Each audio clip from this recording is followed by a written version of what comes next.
dali mbali mbala mewu aye mole la taba na waka che waye mbala mewu dali taba na ye mbali mbala mewu mole la taba na ye mbali mbala mewu abane mala bala bile mbali mbala mewu olila ma abane waka che waye mbala mewu dali taba na ye. Bienvenue sur notre plateau. Je suis votre serviteur présentateur de cette émission, Salem Golo. Nous sommes ici dans ce plateau avec l'honorable Nicolas Boulou Kungu. Il vient de Kinshasa, il vient de la RDC. Il est venu ici en visite. Nous ne savons pas pourquoi. Et il est sur notre terre, le sol de Washington, Seattle. Il est ici avec nous sur ces plateaux. Il va nous dire de tout ce qu'il est venu faire ici. Il n'était pas ici. Il est avec nous maintenant. Raison pour laquelle nous ne le présenterons vraiment pas. Lui-même, il peut se présenter. Il est avec nous. Bonjour, bonsoir papa. Tout dépend de l'heure à laquelle nos téléspectateurs sont en train de nous suivre. Merci beaucoup. Je m'appelle Honorable Nicolas Boulou Kungu Berakai. Député honoraire de la province du Kwilu dans la RDC et aussi vice-gouverneur et gouverneur honoraire du Kwilu. Je me retrouve ici à Seattle, qu'on appelle Seattle, dans l'État de Washington, aux États-Unis d'Amérique, pour des raisons bien connues, on dirait touristiques, mais à la fois pour une visite familiale et aussi, pourquoi pas, pour les contacts avec certaines autorités de la place et arriver à une certaine ouverture vers les États-Unis d'Amérique pour l'intérêt de ma contrée. Quelles sont vos impressions par rapport à ce que vous avez trouvé ici lorsque vous êtes arrivé? C'est la quantième fois que vous êtes ici? Oui, c'est bon. Les États-Unis d'Amérique, ce n'est pas la première fois. Il y a 2-3 fois qu'on a déjà été. Quelles sont vos impressions? L'impression, c'est que je trouve que tout ces métamorphoses au jour du jour, parce qu'il y a des endroits que j'avais visités il y a de cela quelques années, mais quand je suis venu aujourd'hui, je ne sais pas les retrouver. Tout a été modifié, tout a changé dans le sens du progrès. Je me dis que c'est une belle ville, la vie, elle est correcte, elle est bien. C'est vraiment appréciable, s'il faut le dire. Aujourd'hui, vous êtes candidat député national et provincial. Et auparavant, vous étiez le vice-gouverneur et autres que vous avez eu à dire ici. Maintenant, quels sont vos objectifs par rapport aux deux choix que vous avez choisis? En même temps, gouverneur, en même temps, député national et en même temps député provincial. Oui, merci beaucoup. Les choix si simples, il faut se le dire. Vous le savez que lors des élections, il y a des ambitions, il y a la gestion des ambitions. Je dois vous le dire qu'au niveau national, il y a au moins 500 candidats, 500 postes à pouvoir, mais il y a plus de 30 000 candidats. Au niveau national, provincial, s'il faut le dire chez nous aussi, c'est pratiquement un peu ça, le chiffre est tellement plus important, mais ce n'est pas là le problème. Le problème, c'est l'objectif qu'on est en train de poursuivre. L'objectif, c'est qu'en étant au niveau national, parce que j'ai déjà été député national, candidat député national, j'ai été élu député en 2011, j'ai travaillé en étant de ce côté-là, j'ai eu la chance de devenir député national, mais après vice-gouverneur et voire même gouverneur intérimaire de ma province. Et là, en réalisant certaines choses, en voyant ce qui se passe sur le plan de fonction, j'ai pensé que certains problèmes qu'on doit résoudre, on ne peut les résoudre qu'en étant dans l'exécutif. C'est une des raisons qui a fait que j'ai postulé au niveau national et au niveau provincial aussi, parce qu'il y a des dossiers qu'il faut gérer au niveau de la province et que j'ai postulé aussi de ce côté-là pour pouvoir maximiser la chance de réussite de manière à ce qu'on puisse être utile pour l'intérêt de sa société. Voilà. La province de Kilo vais vous donner encore un autre mandat. Quelles sont vos promesses par rapport aussi à votre fief de Bagata? La province de Kilo ou le territoire de Bagata, le territoire de Bagata. oui, c'est moi qui demande de me renouveler le mandat parce que c'était en 2011 que j'étais élu. Et nous venons de quitter 2018, nous n'avons pas été réélus en 2018, juste 2023. Mais j'ai observé, en restant dans la touche, j'ai vu ce qui peut se faire au niveau de notre fief électoral. J'ai cru qu'il y avait des choses que j'avais commencé à faire, que je devais continuer à faire, et qu'on a encore le temps nécessaire à cet électorat, à cette législature, de manière à pouvoir récupérer cet électorat et de pouvoir apporter encore un plus. Là où il y avait des erreurs, on devrait quand même arriver à corriger. Là où nous pouvons apporter quelque chose de plus, c'est ça qui fait que maintenant, avec la force que nous avons, avec l'expérience qu'on a et l'expertise que je dispose, je crois que je suis utile encore pour servir ma contrée. Pour servir ta contrée, est-ce que vous avez eu une coopération avec le personnalité à laquelle vous vous êtes croisé ici, en l'occurrence M. Thomas? Monsieur Thomas, oui. Moi, je suis arrivé ici. Évidemment, je savais qu'il fallait arriver au niveau de Seattle. Et j'ai fait la visite. En fait, la première chose, c'est de chercher à présenter les civilités. Quoique c'était une visite privée, je devais présenter la civilité. Il fallait se présenter au niveau des... Comment ils appellent? Au niveau des autorités de la vie, disons, de la province. Là où se trouve la Chambre des représentants, parce que c'est là où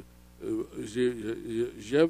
essayé de travailler, et au niveau du Sénat. Et c'est comme ça qu'on a été à Olympia et que nous avons visité,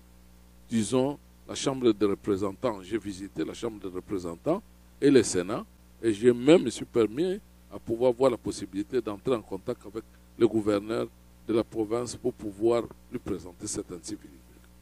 Quel est ton numéro de vote en tant que national et en tant que provincial? Je suis candidat effectivement au niveau national et mon numéro c'est le 118 au niveau national. Au niveau provincial, mon numéro c'est le 168 et pour lequel je demande à la population, aux gens de Bagata qui m'avaient fait confiance en 2011 de me renouveler cette confiance encore une fois de plus parce que je considère que je peux leur apporter encore un plus par rapport à ce que nous avons déjà réalisé. Il vient encore demander la main de lui voter encore pour une fois de plus. Vous savez vous-même de ce qu'il avait fait dans le passé et maintenant il encore a vivacité. Il est ici à Washington, Seattle. Il est ici pour beaucoup de contrats à laquelle il va vous amener là-bas pour l'évolution de votre territoire. Alors, il vient de nous dire ici qu'il est dans le provincial et dans le national. Le numéro à laquelle il est dans le national, c'est le numéro 168. 118 dans le national et 168 dans le provincial. Il est votre humble serviteur, il vous a servi dans le passé et maintenant il revient encore pour vous servir. Je veux vraiment cette opportunité de vous présenter ce messier. Il fait vraiment bien son travail et il promet réellement de vous servir selon votre choix et votre volonté. Merci. Merci beaucoup, monsieur. Papa Nabiso Nicolas, ozalaki député national tikoza gouvernement honoraire lelo ye na plateau Nabiso nini ozali kokanisa pona bana ya Kwilu et puis ya territoire na yo ya Bagata? Merci beaucoup. Effectivement, on a exercé déjà ma fonction. Il y a député national, vice-gouverneur, puis gouverneur intérimaire, donc na yebi province nga Kwilu, très bien, et puis territoire nga Bagata, na ndenge koki. Na yebi que bato koloba te ndenge nini yazalaki yazali so na posa kozonga eloko nini yasalaki nini susu ya kosala. Rôle ezali tellement simple d'abord ya koyeba te rôle ya député ezali nde kosala mibeko korepresente population ya poni yo mpe ya misato kosala contrôle okokontrôle ndenge nini exécutif aza kotravaille. Mpe boyebi te na nzela wana ngai le nazalaki élu nasali baninga bapesi nga confiance naye kokóma ntina poste ya titulaire te mais nazalaki vice gouverneur mpe après na ntango moke naye kokóma titulaire juste mpona koassume les affaires courantes e mingi bakoloba te asalaki nini bo bayebi oyo tosalaki bayebi eke nakanisi ko nasi nasale ezalaki lere wana nakoki kosala lisu plus soki lere ezalaka ngonga ezala molai e awa toza koloba na élection oyo na ndenge eza koleka 5 ans oyo eleki natali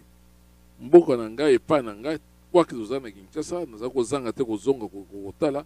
kolanda population na ngai ndenge nini baza kovivre nayebi te naloba te mabe te ezongi nsima effectivement mais nakanisi que namoni te j'ai encore nazali quelque chose à porter pour l'intérêt communauté na ngai oza kokuta banzela ezali te oza kokuta eloko kolia ezali te oza kokuta population oza kosouffrir même sur la santé makambo mingi même oyo ezalaki epai na biso te kobima sikoyo ekomi na baconflit ya ethnique oyo baninga baza kobunda batribu tel na tribu oyo mosusu instabilité de placement ya population euti kosalama nyonso eye koentraîne ke na niveau ya pauvreté toza ezali epai na biso population asouffrir koleka lisusu nalobi te na kosala miracle mais miracle na ngai ezali nde député ezali te oyo baza koloba te moto akokosala biso député asali boye te député azali nde oyo babengaka nete mbwa oyo bamemaka na zamba mpona kokanga nyama il faut azala na capacité lelo toza koyoka badiscours bato koloba te batata na basi basala bamikolo na basi basala ekoma tour na biso epai nyonso soki otali bato akala bazali bato asika ezali bato akala bazaka na rôle na mon expérience baza nango baza kopousse koede nango bakoya mpo to bakokende liboso mais pasi na biso de nasi na remarka na kati na territoire na biso plus précisément bagata depuis élection 2006 tozaka na 2 ou 3 sièges toza ko renouveler à 100%. Alors que pas mosusu balobaka te mukolo akotambola na bana mike pote bana mike baza kotanga kokena mbangu mukolo nde ayebi nde nzela endenge ni bakokokenda yango na monite ensemble na bandeko na biso soki te ngai population renouveler ngai confiance bapesi ngai mandat na kwa kozwango objectif na ngai ezali te na kwa kokoma petit na niveau exécutif po exécutif nde esika basala misala siko bakoloba lere nyonso te pour la population bato bazali na badepute basala eloko moko te moto nyonso aolela population aza kolelela député non député rôle na ye ezali nde kokende kozwa contact et lokola azali na carnet d'adresse très important et kopermettre ye esika kokende kokoti toke porte kofungwama ayeba ndenge nini oyo ekokosala parce que ezali bien oyo ayebani oyo aza déjà na contact na bato eza plus facile ke oyo akobandela mosala na niveau ya sika nakanisi nazali lisusu na makasi nazali nanu ya kokoka e motu ezali nanu kosala nakanisi ke nazali lisusu na quelque chose à porter na intérêt population na ngai yango bomoni te na telemika kuna pamba te avant que élection kokobanda na ye nde epai boyo koluka ndenge ndi kokotravaille oyo nde eza sacrifice moto aza kosala kotravaille na ndenge nini ndakoluka ndenge nini tokosala par jumelage oyo babengaka ville ya mboka tel ya pays développé ezala en contact na biso prenons que Seattle ebimi te kokozala ndenge na sengi demande esala te Seattle endimama na niveau na comité na bango te Seattle asala jumelage na Bagata vous imaginez profit oyo bakotire na ye ape na okuta na bapartenaire mosusu oyo na badomaine industriel bato bazali kosala te bakokobenda pas seulement kobenda mais kotimola mabulu po te mai ezala parce que nayebi te kotimola même baprojet ya forage ya mai epai na biso eza kokute tellement cher pas moins de $20,000 mais compagnie oyo ya kondima basali to signer mokana na bango te baya dans l'avenir leur pays kozala leur kimia kozala après élection na lingana loba to kutani to sali misala na biso ekoki ba ko intervenir pour nous pesa eau potable ezali toujours ko constituer na développement lobby to ko senga lisusu domaine mususu za domaine agriculture eza na domaine na banzela parce que soko ya au moins banzela na ba ndenge ezali malamu et pas na biso ezali te to sengeli na ba condition en Amérique ezala difficile mais na kanisi que avec par relation avec le temps avec détermination to ko arriver na quelque chose ou ko servir province na biso ko na liboso ko service pe fief na ngai territoire na ngai et mona et ko servir bazwa pe intérêt na oya séjour na biso na siko to ko na sima yango population na yo ya Kwilu pe territoire na Bagata bali koyeba numéro ya vote na yo ezali nini vraiment au juste parce que oza en même temps na national et puis en même temps na provincial. Merci. Nous avons senga te baninga nanga ba renouveler nga ba pesanga confiance. Ba raison ezali ndet sika to kozala to solola pour nini na sengi niveau national pe provincial. Ba détail ezali ba raison ezali fondamental pour l'intérêt population. Et na niveau national naza na numéro oyo 118 donc 118 118 oyo dingo pesanga confiance ba pesanga confiance na niveau national confusion ezala te 118 na niveau national wana 118 na niveau provincial ezali nde 168 168 168 donc nyonso mibale soki na gagné na niveau national na gagné na niveau provincial autour na tendenge ni ya kozwa esika mibale raison ezali te na ndenge na basalaka moto mosusu aza na nsima yo akozwa poso mosusu yo oza na poso mosusu e synergie ekozala na nzela mosala tala siko ndenge oza kosala oza na niveau national na provincial oza na moto te moto aza na provincial yo oza na moto moko contact okosolola ye directement oyebisa tosala likambo parce que likambo eza kowuta na se emati nde likolo yango nalobi te na kozwa chance wana de manière à ce que tazala tike moko gagnant au niveau national tike gagnant au niveau provincial et synergie na se kosalama moto akozala koremplacer na côté mosusu ekopermettre biso okena liboso soki baproblème ezali pose solution ekokomonana e population na ngai ekokosepela na ntango oyo nzambe apesi biso makasi mpo tokosunga na kosalisa population esengeli te na kosenga bango confiance ekokozala barenouveler nga sympathie confiance na bango de manière à ce que na kokoservir bango encore une fois de plus na yango population na yo elingi oyeba réellement parce que ozalaka na États-Unis te bazali komona yo na États-Unis balingi koyeba vraiment est-ce que coopération yango ekomemela bango développement na mboka na bango est-ce que coopération yango ezali l'état mutu atindi yo to yo moko na likanisi na yo pona vision oza nango pona peuple ya Bagata e bonga lobi peuple ya Bagata azwa makoki oye akoki kozala na yango pour avancer ezali ya yo to ezali ya batindi yo nde kotinda voyage nanga eza na deux aspects naza koloba ya liboso ezali kotinda te parce que kotinda nde kosala mission eza mission aux affaires étrangères à un certain niveau mais na niveau par exemple ya entreprise au contact privé okoki kozwa ezali permis na moto nyonso et Amérique azali une ouverture en démocratie la preuve en est que sans même na passé na nzela na gouvernement mais en tant que candidat na certificat na nazali na carnet d'adresse très important na déjà député national en fonction kozala gouverneur en fonction et pesinga ndingisa te l'air sika naza kokota na kata na bureau naza ko présenter confiance ezali considération ezali respect ezali baza koyoka tala na isika o na kati na mboka munene oyo na état Washington tengana kokota tina liboso bureau ya gouverneur na senga l'air ayoki te c'est un ancien député c'est un ancien gouverneur et pesi confiance et koba koyoka ngai pona senga ona kosenga ona kosala ngam na kosala ngote au moment opportun oyo esengeli ekopermettre nga na niveau gouvernement na biso na kwa komena projet wana makambo wana kosala niveau pro ndenge moko ezali de la même manière. Mais lobaki ya susu oyo na ba entre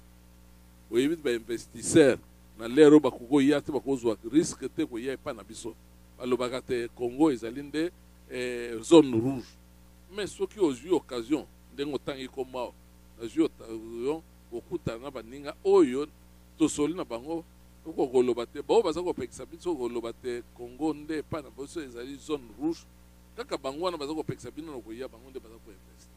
Alors pourquoi ne pas prendre le risque de koluka kosala quelque chose et nazali na pour parler de ce côté là assez avancé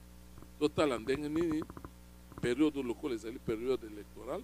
na nsima nde toza kocontinue kotala ndenge nini kokréer o société ya nani na cadre de jeune venture eloko nini tokokosala mpo kopermettre et plus précisément makambo ya mai lokola na koloba forage ekopermettre yango. Il faut toujours commencer quelque part kozela te nyonso gouvernement kosala oyo ya kosala biso en tant que banotabilité bapersonnalité mpe ya pays na biso capacité ezali moyen ezali na kokamata contact avancer et c'est ce que j'essaie de faire pour l'intérêt de la communauté. Baye bazali kolanda yo balingi koyeba ozali allié na parti politique nini to parti politique na yo ezali réellement nini bon sikoyo et poussa yo to ozali ko soutenir mokonzi azali na pouvoir sikoyo to ozali na ngambo ya opposition to ozali indépendant. Merci Mingi. Na Lobaboye, je dois être sincère et correct. Pour le moment, nous avons travaillé dans Zalinde et pas dans Bisso, dans le pays dans Bisso, nous avons un parti politique Zalinde Mingi.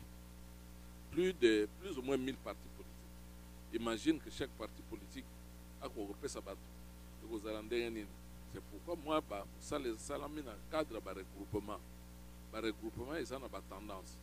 Le regroupement, il y a parti politique au bandimi pour travailler dans l'idéal moko pour soutenir notre moko. Ils sont dans un regroupement oyo, ils ont permettre d'abord on peut s'indiguer dans chaque candidat. Parce que la différence c'est nini mingi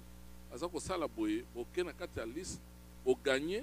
ba voix na yo et permettre pour mutu mosusu ko kozwa abenda azwa ba voix na ko bima.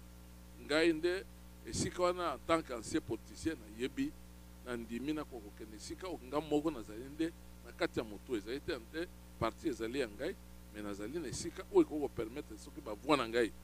confiance bapesi nga population na ngai nga na bimi na kosunga bango na mokonzi ya mboka oyo akobima parce que esika wana tozali na expérience ya passé oyo nde loi na biso mpe na kati ya pays na biso ezali revue liboso ezalaki te soki oza na mandat na yo kaka na esika wana kozala mais sikoyo na lera koya kosala mosala toza komona te président oyo kozala ta parti na yo bien ya regroupement na yo te abimi député akotravaille parce que député aza kosala baloi na kote yana kuna oyeba kointervenir mais mpona intérêt ya population tozali na kati ya regroupement oyo eza kosunga nde moko oyo toza kopesa chance mingi te akoki kobima chef de l'état au moment opportun population nanga koyeba mais sikoyo ndenge nazali awa naza me présenter d'abord nga moko nakoka koganye soki nga na ganye bokonzi ya kozala liboso nde tokosala na ye lokola balobaka te mama oyo papa abali babengaka ye nani mwasi oyo papa abali babengaka ye mama oyo nde akozala tokosala tokotravaye na ye mais nazali na baambition nazali mpe na bapoint de vue na ngai nature na ngai ezali na regroupement na ngai tozali na oyo nani tozali kosoutenir epa na biso groupe union sacré ezali opposition ezali e nazali quelque part na kati ya regroupement oyo ekokopermettre biso te lo biso mokonzi ya mboka ganye biso mpe tosele. Merci. Matondi na bino nyonso bozali kolanda biso na émission na biso bana mboka. Tozalaki na plateau na biso na papa na biso honorable Nicolas yende azalaki kopesa biso makanisi nyonso oyo ye e na makambo nyonso oyo azali aye kosala awa na ville ya Siaro ye apesaki bino oyo akoki kopesa bino et puis azali kosenga bino soki moyen ezali lisusu bo remettre confiance au bopesaki liboso po azonga lisusu na kiti oyo amesana kosalela bino bolamu ndenge asalela kibino liboso. Merci. Ma numéro na ebo bakisa ezali numéro 118 pour na national et puis 168 pour na provincial. Merci. Mbote papa, santé que bien. Si, merci maman. Ah, papa ngezo kuma diaka député na Kwilu. Inkiki mangesa dilaba na Kwilu. Bet songa betumpe inkiki ma mbote geta sala samo na Kwilu. Merci maman. Place à l'embêtement vanaka député na Kwilu. Et plus précisément na Bagata, mvana député national bien sûr. Avant que tout le monde puisse dire que le vice-gouverneur et gouverneur intérimaire dans la province de Kwilu. Mais qui m'a dit que qui m'a dit que sala qui m'a dit que sala diaka mo que tu abuna de député que na rôle na député que na ni boka bingane que syndicaliste tu fait que quoi nous intervenir rôle na yani que linki yo yana que représenter branchement sa population à part pour représenter population yana que na katimpe na sala bansiko après sala bansiko pour contrôler que ça le gouvernement que na sala na niveau à Bissalo, moi vana très modeste en Kutuba, na moment avec vanaka, na 5 ans mais l'autre même monande, bet me reculer, si vous voulez Kutuba. Mon vana na l'air mon vanaka, bet ko intervenir moi mingi na domaine enseignement, na go pesa moi bantu Bissalo, ina que moi créneau moi sangolo bet na yo, pour intervenir de manière à ce que bet créer ba poste à Bissalo en kaka. Qui vous permettre de réduire la pauvreté. Et puis, dans le domaine, dans le secteur, dans le domaine de l'administration, vous pouvez intervenir. Moi, mingi. Et dire que c'est fait, tout le monde, voilà, comme je suis un tambour dans le béto, je suis un bébé, pensa, moi, qui peut dire qu'il y a un passé. Bon, donc, situation qui est difficile. Et je vais mettre un peu de sécurité, même dans le béto, dans le bagata, ma campagne, ba groupe mosi ba mobondo bantuke kwenda ba konwana entre ba tribu yo vana kuna na esmosa kumati na beto ebena monande beta capable de gouverner kati en place à vutuka beta zaba impila beta ko intervenir place beta ko sala ve beta na expérience na ça na ko sala encore plus et c'est comme on dit beta bika quelque part beta kuma dia kana ko compléter ko kuma na ko sala quelque chose beta sala ve parce que pour le moment mingi kana ko tuba nki bo na ko sala non bon rajeunir bambuta tasala ni motino non discours na que discours moi c'est normal va quand fait que ça ban na boala ba mbuta ke vanaka et mpi muge beta tuba mingi de ba leke ke tambula nswalu mais mbuta muntu za banzila et quand on met tout le bambuta ensemble na ba leke na ba difficulté avec na yo et tout les ensemble ben pour avancer pour ça que ça ko kwena en toile voilà un peu et moula kutuba dans ce sens là sans perdre au ça va promesse bien. Ah, merci mingi papa. Question karamuke na yo. Ba élection na ben ke vanda mbala matata. Na mbala ya yotaluta mbote. Maman, ba élection que matata yo ke kana bet ouvert à travers monde mon vimba. Dès que vanda moment élection culture yake na bantu d'abord kabel ko na élection mutu que so sande ko nunga ba candidat ke vana mingi mais moi si fait ko basika na ya ba président et na ba député puis il y a un certain nombre que vana pala nge vana ngmela na exemple awa na ben moi c'est aux États-Unis na meret de la naka élection lutaka ou nani président Trump na président Biden bet ça même les vana ba Bush bet la ba problème ba contestation que qu'on a avec et n'a pas mais c'est question seulement pour mon Dieu que ça va on doit toujours faire un effort ça nous comprend en toi là contestation la vanda les taquets na osala effort na côté na yani seni puis na s'organiser dans seni que structure qui s'occuper de ma élection on na s'organiser de manière à ce que tout quoi en toi là na bubuya par exemple na beto kuna candidat vana kana 26 ça n'a pas président de la République on na travailler de manière à ce que moi c'est la basique. Donc c'est pas facile. Ma députation était à 500 chaises au niveau de l'Assemblée nationale. Et 500, il y a plus de 34 000 candidats. 500 seulement tabasika. Alors, il y a une yonso, il y a une contestation, instabilité, une insécurité que vanaka na moma yai, a trouvé que vanaka, mais nous espérons que Mbalo est tout bien, et une expérience au fur et à mesure de tout avancer. Merci. Merci mingi papa. Question kaka muke na yo. Inki kima ya mbote ngeme muna kwa kuna États-Unis. Ya lunga kuvanda funa samu na province nange. Mama bima kele mingi twande na muntu wose mesepela na boala muninga kuluta boala na mosipa yena betre kabine kuisa betre kotala vutuka mais na ko comparer États-Unis qui est pratiquement ici qui est développé la tala bima bisalo yonso qui est organisé bima mingi betre ce service seulement un modèle na kotala qu'est-ce qu'on peut faire parce que c'est pas facile na kosala ya yonso aux États-Unis mais salaka ngeta mona banzila ngeta mona vie sociale puis la bantukele vous allez sentir que c'est différent mais peut-être nos talents qui andam il y avait de l'en et c'est ainsi que moi ba contact avec la campagne en cas que nos talents comment peut-être travailler ensemble sans nous permettre de développer bon avec et ça va dans les États-Unis Amérique va pas si vite que va facile va plutôt on a signé contrat na bon de travailler ensemble et dans antika bobo ya ba procédure que va mingi et que après ça me kuma me sola mingi un peu la mba tubaka be so sampi na kuma na assemblée provinciale avec assemblée de représentants na Sénat au talent un peu la boga no travailler me s'inspirer dans quelque chose ou le mampi ko so sampi la ngi pela na niveau gouverneur na ko sala par exemple ya boga binga jumelage donc impliqué ba procédure ya nene et puis na état fédéral na ville avec nation télé et plus précisément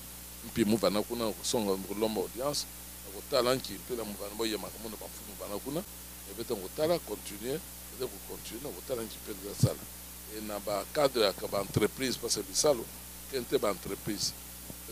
pas la micro na maison puis contact un peu dans kaka na campagne en kaka mais peut-être talent un peu pour avancer que qui ma que l'homme mosi ambassadeur mais j'espère que muke kwena élection et autant peut-être que ça vous tout cas wasa no kotala qui peut la projet na bika qui peut la peut ko concrétiser yo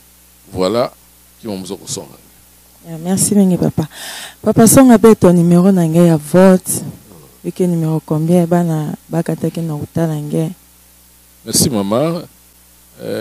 j'espère que la population na mona bakata ta renouveler mon confiance ya bo pesa mon 2011 les rambo basika na 2011 Mubikala, même pour Tatouan qui a mis ça qui aille, mais en 2011, Mubasikaka, au moins, Moussa Mataou, comme vice-gouverneur, comme gouverneur intérimaire, la tata avant Fioti, Bima Mingi l'air pour réaliser. Avec un Bunda, ça n'a pas foutu parce que place avec Bika, et moi, on voulait attendre nommer Luta, moi, des ordres que Mingi, voilà, mais qu'on avancer vers la côté Nabeto. Gewa Bondo Kuna, na côté Wamba, Bantukeno Kunuana. Bateke na batributel bateke na ba yaka ainsi de suite mais peut-être sentir que quand tu vas na pas yo la ko aider beto no ko na toile mais plus précisément numéro na munu ke candidat de député niveau national numéro na munu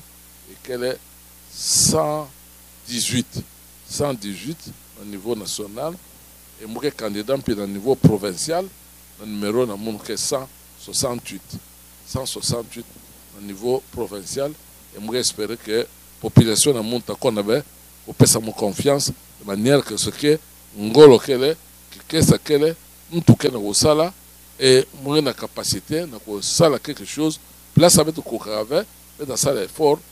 na bet ko kuka na ko na toile na ko avancer na ko corriger moi ba erreur na qu'on avait na motion erreur de venda mais bet so un peu là na ko améliorer na bet ko na toile. Mingi ingi kima nange ya su tatuba na population qui na kulandenge tête à tout seigneur tout honneur moi peut-être merci na campagne ya États-Unis d'Amérique c'est pas facile de recevoir visa donc ça comment ça quoi me sentir que bon me quoi souplir qui salon pila on ko salama confiance qu'elle parce que bantu bingi ndula kam me ko na kaka boga no pesa visa que difficile parce que boga ndula bantu onske ko na kuna kasa no ko na ko vanda mbata ko vanda yo ka kansi mo pesa merci no mfupo ya ina mais na munu mo pesa merci puis na ba ya me ya mamuno ban ya me faciliter ma tâche na ba contact même que ça comme na beno pesa beno puis cadre na beno ko préparer ça na muno en tout cas ba ya on va s'expliquer nange mosi ba journaliste me vanda mo pesa ben merci mingi mo espérer que peut garder ba contact et population ko pesa toujours confiance na place à mukele tala ko vana député lera mo no sosa nki kiba mo fete ko sala na niveau ya Zulu na kusa kuma tina États-Unis d'Amérique que qui m'a mosi pas mauvais objectif qu'elle est il y avait un sala donc moi tout à l'heure yon so betan sala sans intérêt personnel vers me betan otala nki mpila betan ko apporter quelque chose parce que moi zora zaba mbasi ka bien kuma bambuta mbasi ka betan qu'elle avait population na betan ko zaba nki na kati ya ba leader que qui m'a mosi buka tubayo que vende muntu boko na kabu ya me basika mais ba action mpila ngana ko sala population mpika ko pesa confiance ben ko kwena toala et beto ko évoluer encore une fois de plus moi en souka mo pesa merci na beno merci na tata nzama misa tsabe donc ça kuma kwaku salama mbote beto ko nunga et comme ça mbasi beto continuer na ko intervenir na ko sala moi bisalo sans intérêt à population encore une fois de plus merci na beno merci mingi papa.